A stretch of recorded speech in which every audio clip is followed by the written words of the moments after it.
Hello everyone, I'm Chris Wynn. Welcome to the ROKER Report Podcast in association with the Sunlun Community Soup Kitchen. And it's good to be back for our first football of 2022. It just felt, with no game on New Year's Day or kind of around then that we normally have in the schedule. We hadn't played for ages, but I think it just felt like the 9-day gap felt longer than usual with the New Year's schedule and getting sorted for the first week of January with work and kids. So it was good to be back in action. Well, it could have been a bigger gap than just the 9 days with us having to recall players to fill in to a COVID-impacted squad. But we got on with it, and it was a juicy top-of-the-table clash in front of the Sky cameras, which ended in a 3-3 draw at Adams Park. We'll dissect today. And to help me with this task, I have the pleasure of being joined by Phil West. Good to speak to you, mate.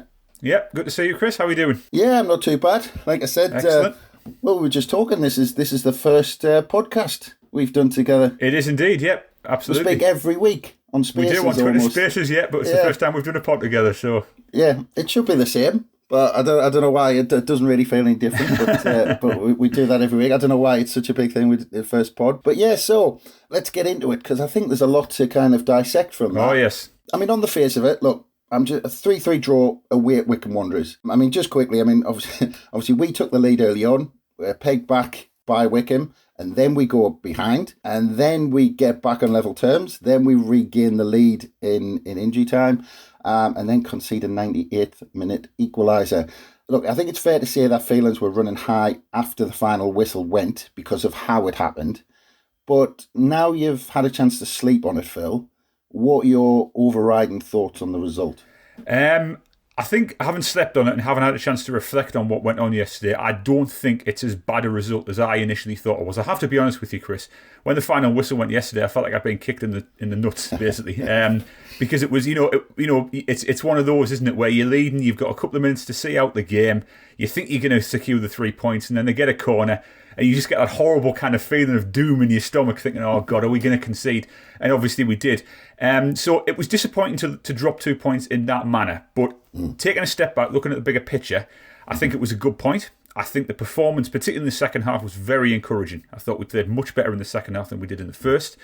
And I think given all the disruption in the build-up to the game with COVID and having to recall loan players and was the game going to go ahead and et cetera, I think it was a good afternoon's work. So yeah, I think you're right. I think initially it felt like a bit of a sickener to drop 2 points like that, but having taken a step back from it, I don't think it was as bad as I first thought. Yeah, because I mean, it's funny because I saw some of the reaction, obviously, social media, and we've got our group chats as well. Yeah. And there was a bit, and a lot was kind of, exacerbated by how it happened. But it's funny because I was in the mindset before the game, and I put in the predictions piece that I predicted a 1-1 draw. So I'd like to think I wasn't too far off, but I had that in my mind before. I was thinking, we've got all this disruption. I just couldn't see us going there and just kind of wiping the floor with another promotion rival away from home. It was a big clash. Wycombe were obviously up for it. Well, they always are at home in some way, shape or form. But yeah, I had in my mind that, we'll go there, get a draw. That'll be good. We've got a, decent run of games, which we'll come on to later. And I kind of had that in my mind. And actually, when I was watching the game, I was really pleased with the way we played. I thought we were really kind of impressive. And I thought that we'll talk about it later on, but I thought the standard of the goals was fantastic. Some of our football at times was fantastic. Yeah. Yes, okay, there's things to work on, but I mean, just from your point of view, I mean, in that first half, so what was kind of so wrong for you in that first half that was maybe so right in the second half? I just felt in the first half we get off to a great start scoring early, and that sets us up. You're thinking, great, we're going to go and push on now.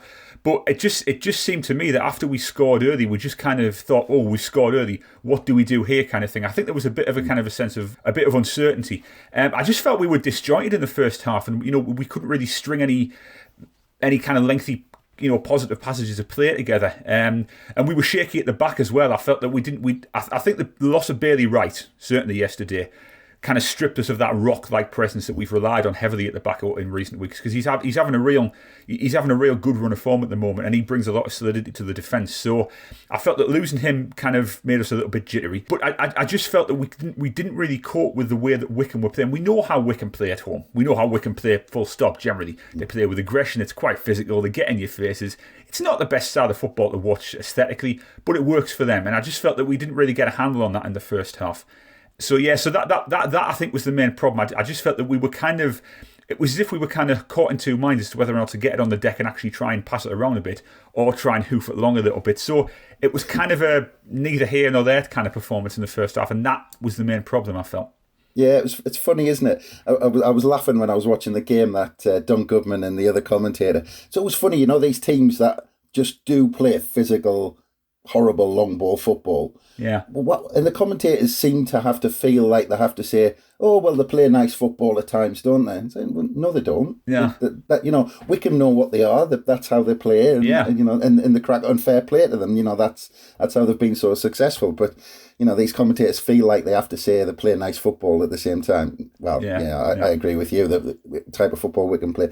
Just on that Bailey Wright point, because I don't disagree with you at all that we kind of missed him and he could have been a kind of influence at the back there. But with Callum Doyle and Flanagan being, obviously, well, I think this season, Lee Johnson's favourite pairing at the back, he doesn't seem like, and we can maybe touch on Flanagan while we talk about this, because I thought Flanagan was a bit shaky against Wycombe the other day. But where would Bailey Wright have come in for you? Because I thought Winchester was decent at right back. I thought he made some decent runs forward, and I thought he's pretty.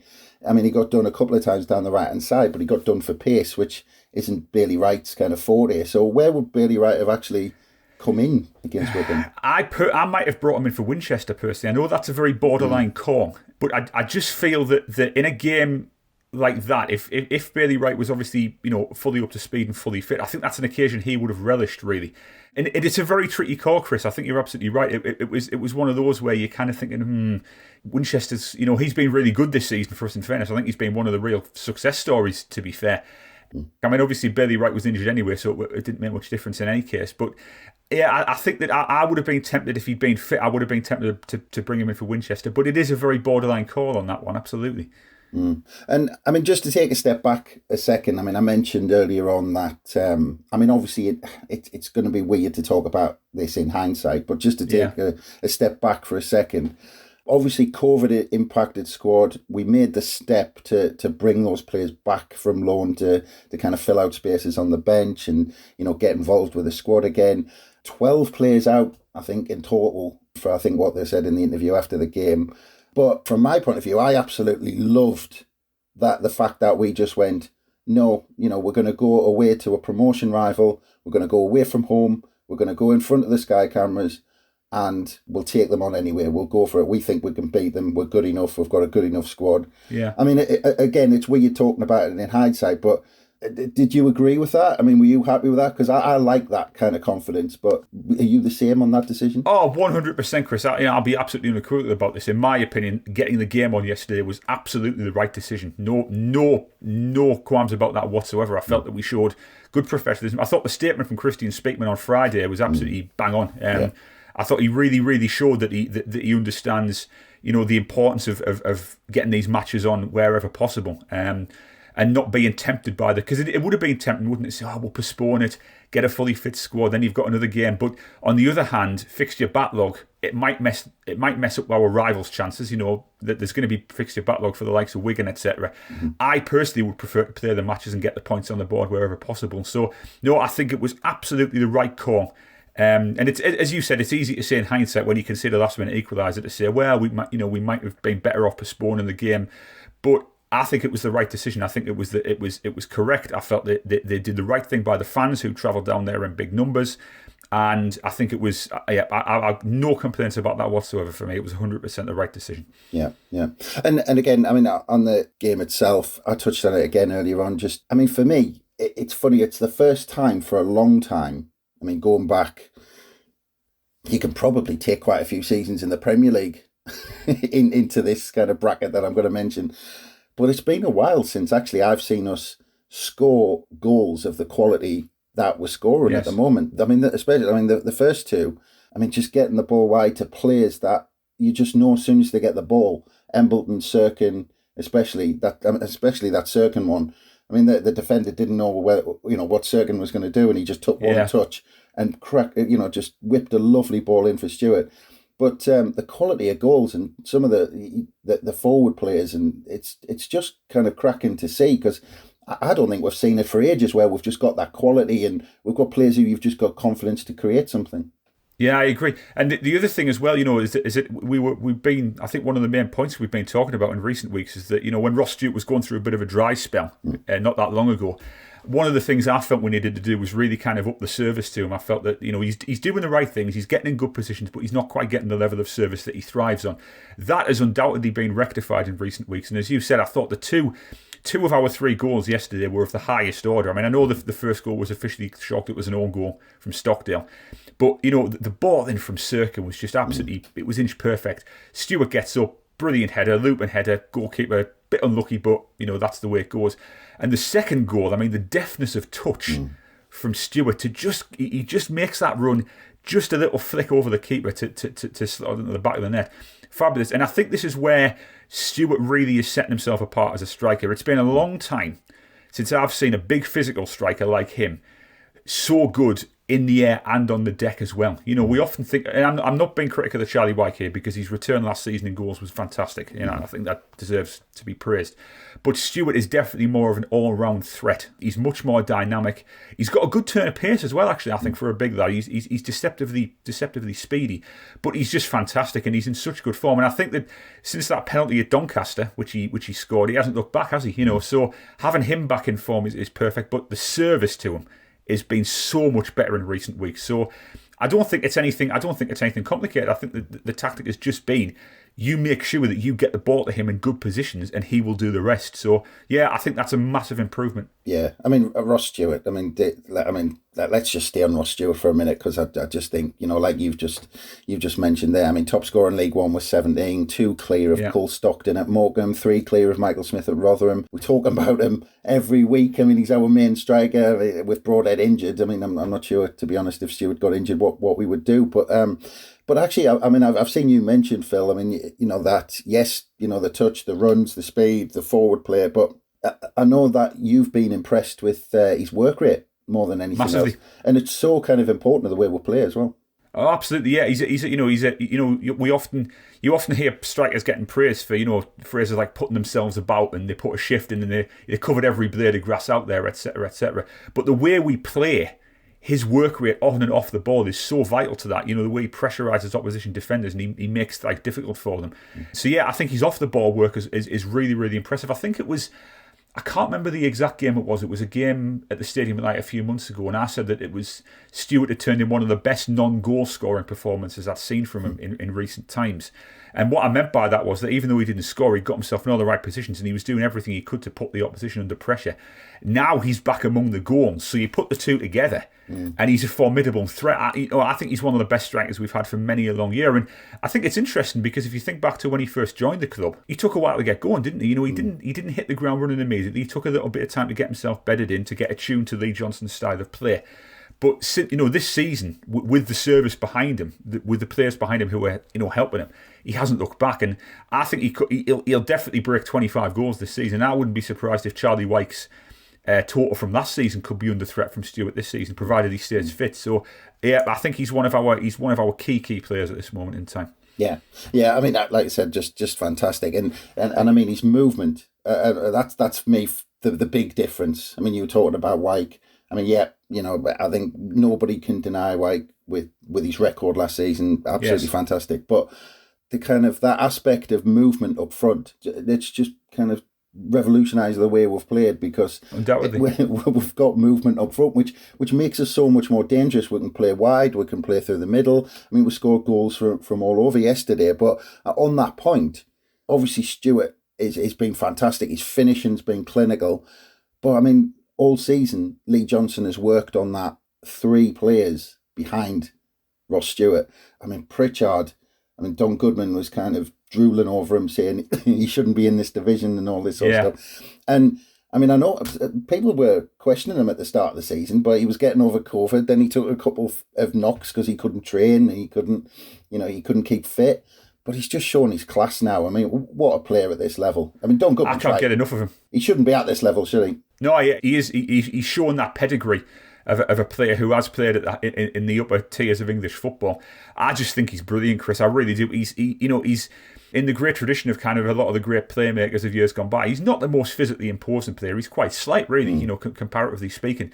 But his composure on the ball and his balance and his vision and his ability to kind of envision the pitch in his mind and where his teammates are at any given moment, it's just an absolute pleasure to watch him when he's in this mood. And what I also like about him as well is that whenever he's being interviewed, he's a really composed, articulate character as well. He comes across as a real kind of thinking man's footballer, which is interesting. He doesn't just come up with the same platitudes. He'll give you insight as to what happened on that particular passage of play or what he was thinking here and there. And I think it's brilliant. And he is, again, it was, and I think to be fair, he did have a very slow start with his Sunderland career, and as you said, COVID disrupted, and then he doesn't get in the team for a while, and then when he does, he's got to kind of get himself up to speed and so on and so forth. But again, he's another player who something has just clicked for in recent weeks. It's just as if the light has been switched on, and he's really flourishing now. So, I wrote an article last week about this multitude of creative options that we've got now, and he is one of the best we've got at our disposal, without a doubt. So key that he stays fit.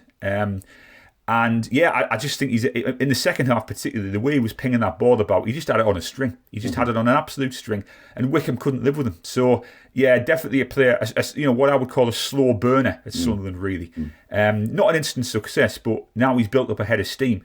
He's looking absolutely unstoppable. So fantastic. Yeah, and I think Lee Johnson was talking all the time about getting him fit, doing specific things with him. I think he probably had his own little regime after COVID because I don't think he really had a pre-season. So I mean, just getting him up to speed, and I think talking about being articulate and being that sort of player that you can actually, I think just by making the move to us, you can tell that he's that sort of person that he, instead of demanding, I had a 12 million move, so I should be playing in the Championship or, bottom half of the Premier League or whatever. He just said, no, this is a good move for me, kind of restart things, get good, go to Sunderland. And I think he knows that now. He can take games by the scruff of the neck. And if we give him the ball, he'll just keep producing. I mean, some of his passing was just fantastic. A level above anything else you see in League One. Yeah, absolutely. And I think the interesting point, just expand on what you said there about, him coming to this club, but, he's been a £12 million player, etc., etc. I don't think he feels the pressure of expectation or the weight of the shirt in the same sense that a lot of our players in recent years have had. We've talked about this a lot, both on podcasts and our group chats, etc., about, are these players mentally resilient enough to handle the pressure of playing for Sunderland? But he is a player who has risen to the challenge of playing for Sunderland. He's grown to fill the shirt, if you see what I mean. And, I think he's revelling in it. I really do think he's revelling in it. I think that in front of a stadium-like crowd, 30,000 fans there, that's his kind of environment. He's the kind of player who relishes the big occasion, So, yeah, I think what you said there about his attitude, it's kind of a throwback to how footballers used to be, where they didn't give it the Billy Big time right off the bat. They came in and they were patient, and then they understood that if they stick with it, they might get their move to a higher level with the club they're currently playing at. So I think he comes across as the ultra professional, in my opinion. And I think Lee Johnson's got an incredible amount of trust in him, and you can see why he's a Lee Johnson type player. You really, really can. He's, whenever Lee Johnson must be standing there on the touchline watching him and thinking, "This is what I signed you for, Alex. This is what the fans expect to see from you." So yeah, I think he's just going to keep getting better and better and better. So again, it really helps us having him and these other attacking players at our disposal. Yeah. Well, another one I wanted to mention, just because considering his performance, it's amazing to think that how far, maybe go back a month, 6 weeks ago, he couldn't get into the first 11. Elliot Embleton. Yes. And he's, Pritchard's form, he's kind of struggling to get into that central role again, which, start of the season, he was absolutely flying. It was all about Elliot Embleton. He comes out, Pritchard comes in, Embleton goes out wide. And just to touch on that second goal, it seemed to me, and I might be completely off the mark, it might just be one of those, things that happens in football, but you saw when Embleton had the ball wide with his on his left foot, he knew exactly what Ross Stewart was going to do. And to me, it almost looked like a set piece. It looked like that's been worked on the training ground. Ross Stewart comes across the defender. Embleton puts the ball low into that area, and Stewart's got I say easy finish, like you said, it was a deft touch, but it looked to me like that's something they've worked on, that kind of three working with Stewart, and they know exactly where to put the ball. And Embleton's quality as well, considering he couldn't get in the team 6 weeks ago. I mean, like you said, unbelievable options at the moment. Yeah, and I think the thing is as well is that what you can see now, you can see, and all good Sunderland teams in the past have had this. You can see relationships starting to build between players. You can see connections starting to be forged between certain players. Like for example, when we had Alan Johnston and Nicky Summerby with Kevin Phillips and now Cohen up front, you knew that they got the ball out wide, that 9 times out of 10 they would drop it on the sixpence for Quinn or Phillips and they would do the rest. So I wouldn't say we're quite at that stage yet, but you can certainly see now that there's a good link being forged between Stewart and the creative players behind him. And as you said, Embleton's another player who in recent weeks has really, I mean, the goal he nearly scored at Arsenal where he took aim from about 25 yards and it just skimmed off the outside of the post, that to me was a player who was really starting to feel a lot of confidence within himself again. And in recent weeks in the league, he's certainly starting to make a big impact. The only thing I've got about Embleton is I don't think he's quite yet nailed down a position very, very firmly. I think at the moment he's still kind of flitting a little bit between two different positions, kind of a little bit more. I think his instinct is to play kind of central, but he's going out wide a bit more as well now. So I think that he needs to kind of just concentrate on where his best position is. But that'll come, that'll come with game time, and that'll come the more he plays. So, but it's very encouraging to see him because again, he was another player who's been given quite a bit of stick this season, certainly after the good start he had. But he's really flourishing now, and again, I think he's another player who's really reveling in Lee Johnson's style of play. Yeah, sorry, fella, I was struggling to listen to hear what you were saying in that second half because in my mind I was just drooling over Alan Johnson and Nicky Summerby and thinking, I think halcyon days. Yeah, I think I might have to spend my afternoon going back watching that promotion season on YouTube again with Mickey Gray doing shuttles up next to Alan Johnson for 90 minutes. But anyway, I'll have to get out of that and think about the modern day. But I completely agree about Embleton, by the way, in that kind of is he behind the striker or is he a wide man?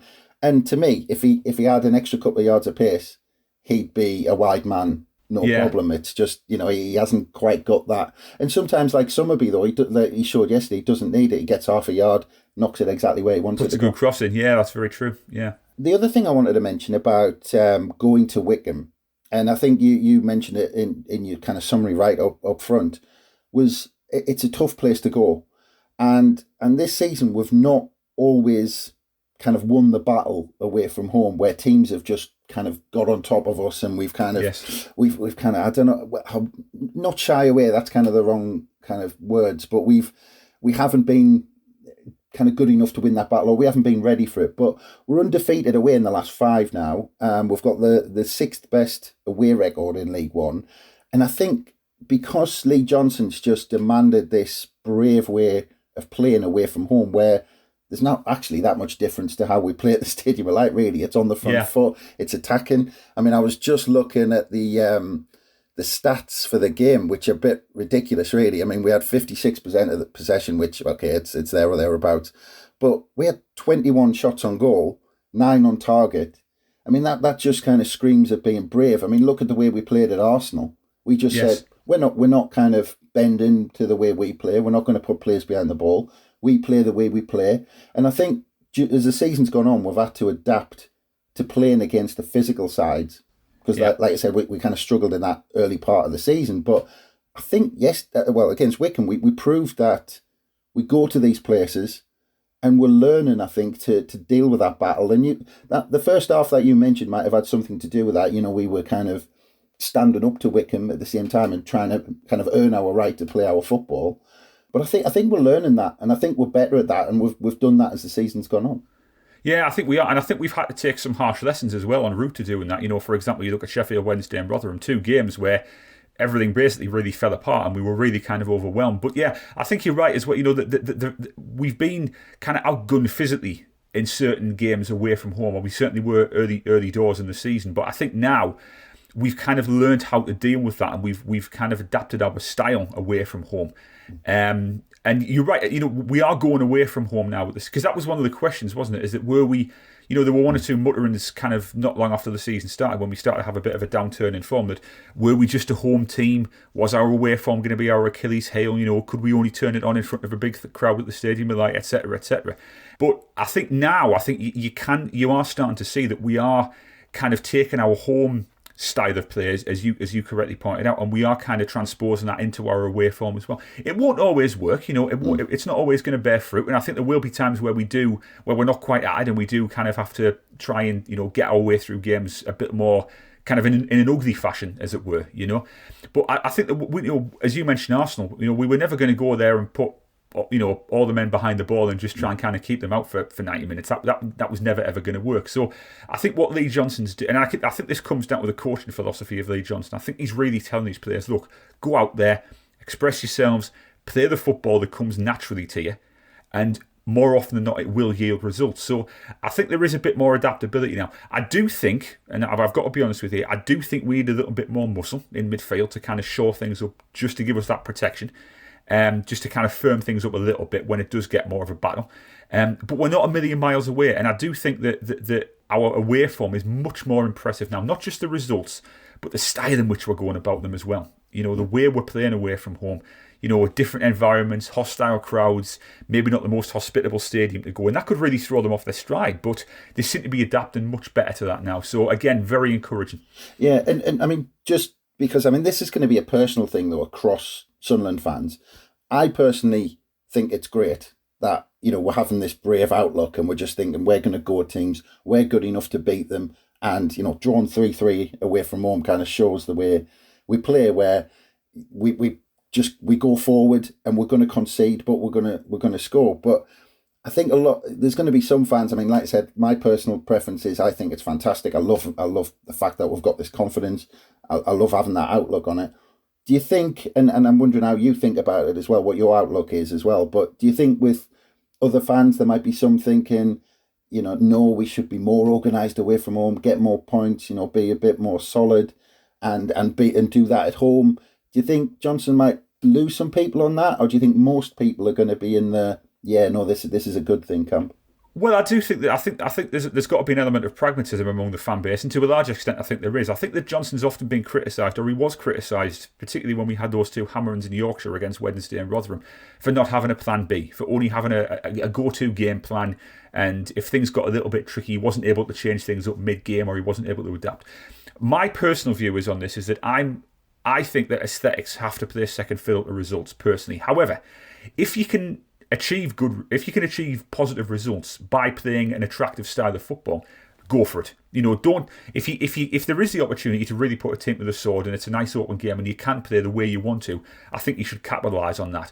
But if it's not, if it's not really that kind of game, and if it is a little bit more of a physical battle, I do think you have to adapt and you do whatever it takes to get through that game and get a result out of it. So, I think the thing is, it's important to acknowledge here that we're not playing kind of kamikaze wide open football where there's huge gaps appearing at the back and everybody's bombing forward and we're being exposed. We are playing, it's kind of controlled aggression. I think we're playing with at the moment, certainly away from home. So yeah, I think you've just got to strike a balance, haven't you? I think you've got to look at it and you've got to think, right, okay, it's good if we can play attractive football. It's good if we can take the game to the opposition. But we've got to remember that we're in the business of picking up points here as well. So I think that Lee Johnson at the moment is getting that balance just about right. I think what he's and just on Lee Johnson, I just want to mention that I thought his interview after the game yesterday was really, really impressive. I think he's speaking very, very well at this moment in time. I think he would have been disappointed with dropping the 2 points, and I think you could sense that from his interview. But again, he was taking a look at the bigger picture and he was playing a long game. And I think he was saying that basically, look, these things will happen. Teams will drop points, and we'll be one of them. So yeah, I think he's got the balance just about right at this moment in time. Like I said, results won't always go our way, and I think yesterday was a classic case in point. But yeah, I think that balance between pragmatism and attractive football, it's quite tricky to strike, but I think we're just about doing it at this moment in time. Yeah, and just that kind of, you were saying that having that kind of more solid player in midfield.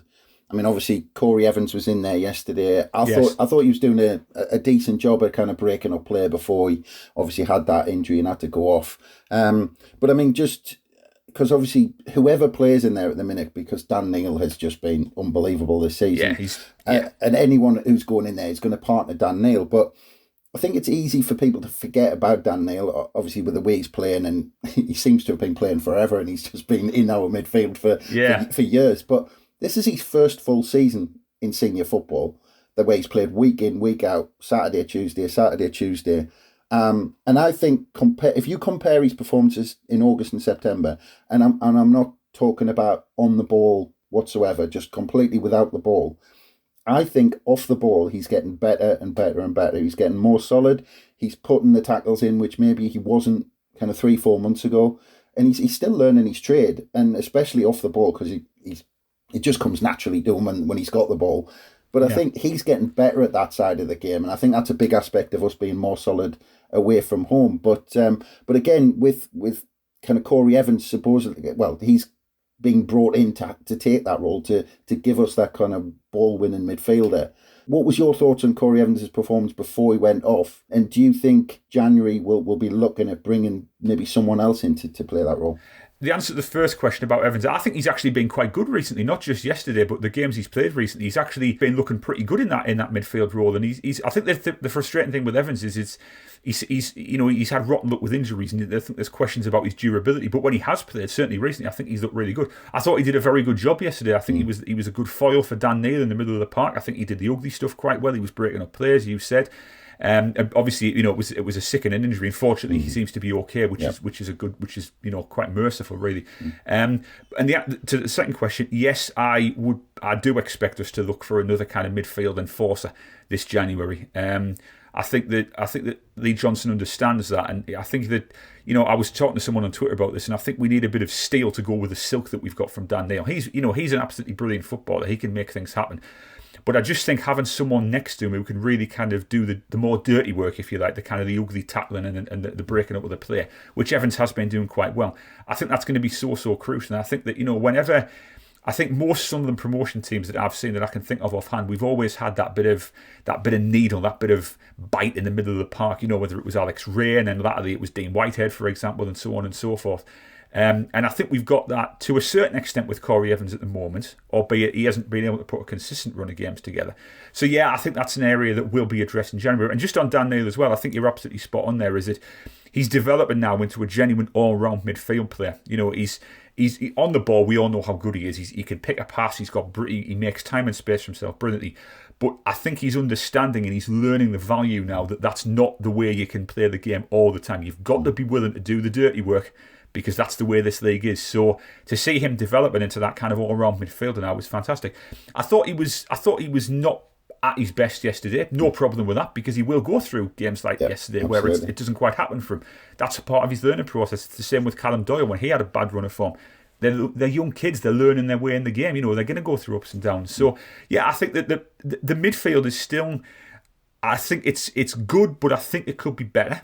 And I think that by getting a bit more muscle in there this January, I think that would fix an issue that has been quite glaring at times this season. Yeah. It's easy to forget how young some of our squad is this season. Oh yeah. I think I looked at one point. There's about a third of our kind of core first team squad. I think we've got about 21 real kind of solid first team players who want kind of young lads. And I'm sure I looked when about 6 or 7 of them are playing their first full season as a kind of first kind of starting 11 player, really kind of coming into the side like that. So I think it's easy to forget that. Another player who actually came in yesterday, who I want to kind of touch on, was Anthony Patterson.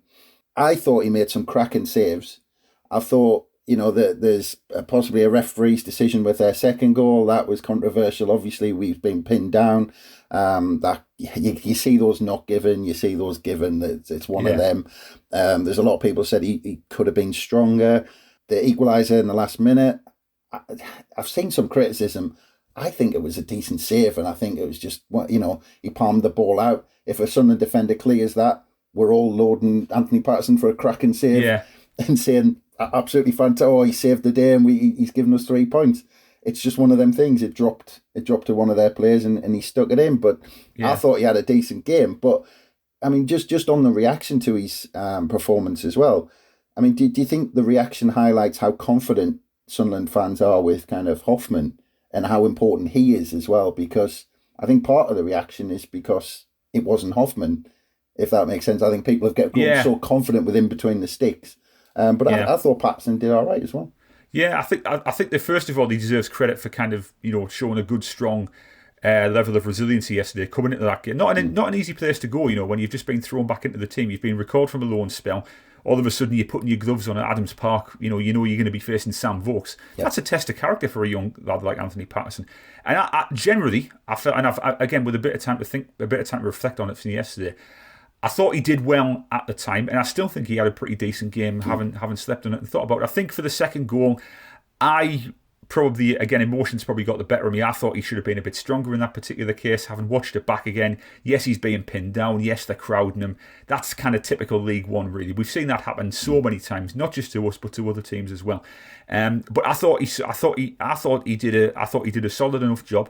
Whether or not he is ready to be Hoffman's backup, I think is another question, personally. I think he will benefit. I think personally he will go back out on loan to Notts County. I think he will play first team football for them. And I think he will continue to develop himself. But I don't think he did a bad job at all yesterday. I know there was a lot of debate about, even in our group chat about, should we, we can't play the Lincoln game with him in goal because he'll be too fragile, etc., etc. But I thought he showed some good saves yesterday. I thought his distribution was a bit ropey at times. I think he could have been a bit more composed with the ball at his feet. But generally, I thought he did fine. Again, it's like I said, to come into what was obviously going to be a tricky game, and to acquit himself in the way he did, I think he did just fine. I think it would be very, very harsh to solely blame Patterson for dropping those 2 points yesterday. I think that you have to do it. You win and lose as a team. And the other thing as well is that we haven't really touched on this yet. We created a bucket load of chances in that second half. Yeah. Embleton hit the bar with that curling shot. There was a one where he couldn't quite get it under control when he was fed through.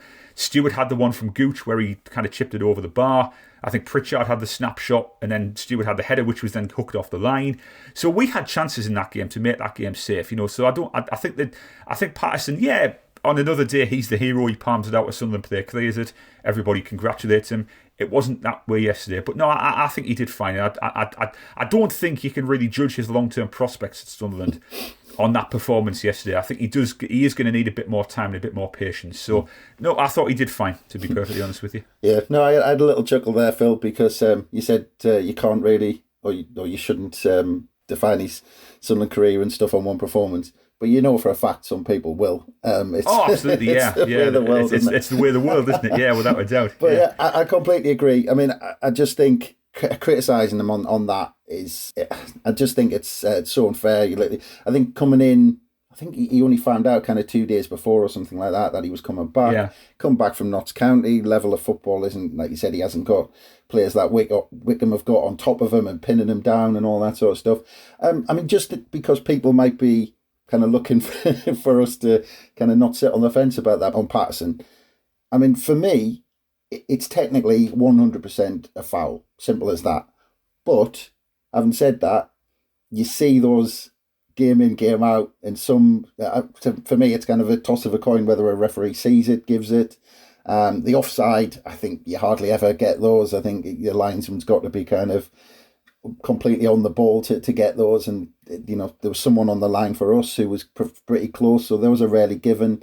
But I just think it would be unfair to just say that it was down to Patterson and there were mistakes, because like I said, I thought that for the third goal, I thought it was actually a cracking save. So yeah, I mean just on the reaction, I mean I would hope that it's not kind of too much, because I think he's a good keeper and a solid keeper, and if he keeps progressing the way he's progressing, because I think he's much better than what I saw last season already, because he's playing first team football. I think in the future he could be a cracking goalkeeper, whether he's one of two or whatever. Yeah. I mean, I think that, just going back to the foul there, I mean, it's, guess which way the refereeing decisions are going to go. It's a game for all the family, because you just never know which way the refereeing decisions are going in this thing. They sit and make the rules up as they go along. Week to week, what is a foul one week is then not given the next week, and then it goes the other way. So, I'm not quite sure who oversees the refereeing at this level, but I think they need to do a much better job, because there's no consistency. We've seen this so many times, haven't we? Where players get chopped down and they don't get a foul, and then another player goes down like he's just been hit by a breath of wind, and it's a penalty, and so on and so forth. So there's no consistency there. But no, I think you're right. I don't think this will dent Patterson's confidence long term. I think he'd have been a bit hacked off with the way the game ended yesterday, and I think that to be honest with you, I also think the collision with Corey Evans as well probably shook him up a little bit as well. And that was good, brave goalkeeping as well. By the way, I thought I should mention that the way he came out and took the lot. Okay, he collided with Evans as well, but at least he showed some. He was decisive in that moment. He didn't kind of come and then stop and then kind of get caught in two minds. So no, I think that Lee Johnson will have said to him in that dressing room yesterday, look, Pato, you've done a good job. You've come in, not easy for you. It's not your fault. We should have given you more cover for that third goal. Don't worry about it. You'll be just fine. I think Lee Johnson, he strikes me as the kind of person who has built good relationships with these players, and I think Patterson would have benefited from that yesterday. I think Johnson would have, put the arm around his shoulder and reassured him that everything was okay and that it's not going to damage his long-term prospects and that his teammates aren't going to blame him for what happened. So no, I don't expect this to have a lingering effect. I think the best thing for Patterson now is for him to get straight back into playing first-team football for Notts County. I think that'll help him a lot if he can get back out there, maybe keep a couple of clean sheets for them, just kind of get back into the swing of things a little bit. And Sunderland will be keeping an eye on that without a doubt. So no, I think he'll be just fine. I don't expect it to have a long-term impact on him. Yeah, definitely. I'd much prefer him to be playing first-team football than getting kind of splinters in his backside on the bench for us this season. Actually, I was just laughing on the referee that you mentioned, because there was we had a throw in down the right hand side at one point, and it was through into Lyndon Gooch, and their defender pulled his shirt back, and it should have been a free kick to us, and it wasn't given. And then the ball rolled to them. Winchester won the ball back, doing exactly what had just been done on Gooch. And then he blew up for the free kick. I mean, like I said, referees in this division are just unreal sometimes. But yeah, I mean, looking ahead, and I think you touched on it, Lee Johnson in his interview, I thought that was good as well. He just went, 98th minute equaliser, but he took the positives and he said, we've got a game Tuesday, fantastic, getting back on it, getting back into it. Lincoln at home on Tuesday, they're struggling, but even so, even though that they're at the other end of the table, which we've kind of had this expectation, I think, since we've come down to League One, I think this is the first time, I don't know about you, Phil, but this is the first time I've really felt confident of us just swatting teams aside. Doesn't matter who it is. I've just feel confident that, we're at home, we're away, the way we go about things. I just feel so confident that, we've got a game on Tuesday at home, whereas before we thought, are we going to draw 1-1? Are we going to nick it by an only goal or something like that? I just feel confident now, whatever game we play now, I just think we're going to swat teams aside and win. Yeah, I think we're definitely going into matches with a lot more confidence now. I think that you've still got to be wary that any team can turn over another team at any given point in this league. That can happen. So you've got to be aware that you've got to earn the right to get the 3 points. But as you correctly said, I think when we can put our, because the other thing as well is that earlier in the season when it was obvious we were trying to play this new style of football, we were showing it for kind of flashes in games, 30 minutes, 45 minutes. We hadn't really put together a complete 90-minute performance. But against Sheff Wed the other week, I think it was a really good performance. And we have done that at points, certainly at home this season. So yeah, I think that if we can put our best game on the pitch on Tuesday night against Lincoln, because I think the players will be desperate to bounce back as well. I think they'll be livid about what happened yesterday and dropping the 2 points in the way they did. And I think that it's going to be a good test of our ability to kind of get back on the horse and make sure we go out there and put right the wrongs from there yesterday. So yeah, I expect them to go at Lincoln right from the get-go. I think we'll play with aggression. I think we'll have lots of energy about us. I expect us to be getting the ball into good areas again, and I think you're not going into games now with Sunderland expecting them to kind of sit back and be tentative and be nervous and wait for the opposition to make a move before responding. I think we're very much a proactive front foot team nowadays. And I would expect the same. So I think it's good that we've got that game coming up as well. I think it's because whenever you have a frustrating result, I think the first thing you want to do is look to your next game. You don't want to be brooding about the result you've just experienced. I think you want to get ready for the next game so you can prepare yourself for it. So yeah, I don't expect much change in the way we play against Lincoln. I think we'll be on it from the get go. And yeah, I think it's a good. I mean, I have to say I'm surprised at Lincoln this season because I was expecting them to be much further up the table than they actually are. It doesn't really seem to have happened for them for some reason. But I just wonder whether or not, obviously, because the last time we played them at the Stadium of Light was the playoff semi-final, which ultimately torpedoed our hopes of making it to the final, etc., etc. So maybe revenge will be on their mind a little bit. It's a much changed team from then, of course. You've got the Chris Maguire factor as well. He'll be probably back. And I'm sure there'll be a bit of social media banter before that as well. But no, I think you're absolutely right. I think it's a really good chance to get to respond quickly to yesterday, and for us to keep, because we're still in a good position in the league. I think this is the most important thing. You look at the league table and you think, yeah, we're in a good position despite yesterday's result. It wasn't a calamitous result league-wise. So I think, again, it's all about just keeping up the pressure on the teams around us and making sure that we're racking up the wins, keeping us above that 2 points per game figure as well. So we're kind of keeping ourselves up there. And yeah, I'm looking forward to it, Chris. I have to say, you might, maybe a couple of months ago when confidence was a bit more fragile, this might have been a game that you thought, Lincoln at home, maybe a bit of a banana skin. But the way we're playing at the moment, I fully expect us to do the business as well, without a doubt. Yeah, I was having a little chuckle there. I think if Chris Maguire on social media, I think he has to take a picture of himself eating a Big Mac or something like that. Yeah, exactly. He has to buy a big pile of them and just have them on a tray in front of him or something like that. But it'd be interesting to see the build-up for that. But yeah, looking a bit further ahead, Phil, I was looking at our fixtures. Next 7 games, 4 of them are against teams from the bottom 8 in League One. And like on paper, I know it never works out like this, but on paper, I was thinking our hardest game, we've got Portsmouth at home, which might be tough, but we're at home, and I would like to think that. I mean, they're on a good run of form actually. Portsmouth, they're kind of undefeated in the last 5, won 3 out of the last 5 as well. So they're on a good run of form. That could be tough. We've got Accrington Stanley away. They're on a good run of form. They've only been beaten once in the last 5, so that could be a tough one. That's next Saturday. So even though there's a couple of games in there, but like I said, 4 of the next 7 are against bottom 8 sides. It's a good chance, I think, in this next period of games to kind of try and break away from the rest. If we can get what's expected from us, from our side, and the rest slip up, you never know. Kind of, you might be looking at mid-February. Hopefully, if we get the right results, we could be kind of starting to break away. Yeah, I think they showed the next 6 fixtures or next 7 fixtures before the game kicked off on the Sky graphic yesterday on the TV screen, and I was looking at that and thinking, yeah, that actually looks like quite a favourable run.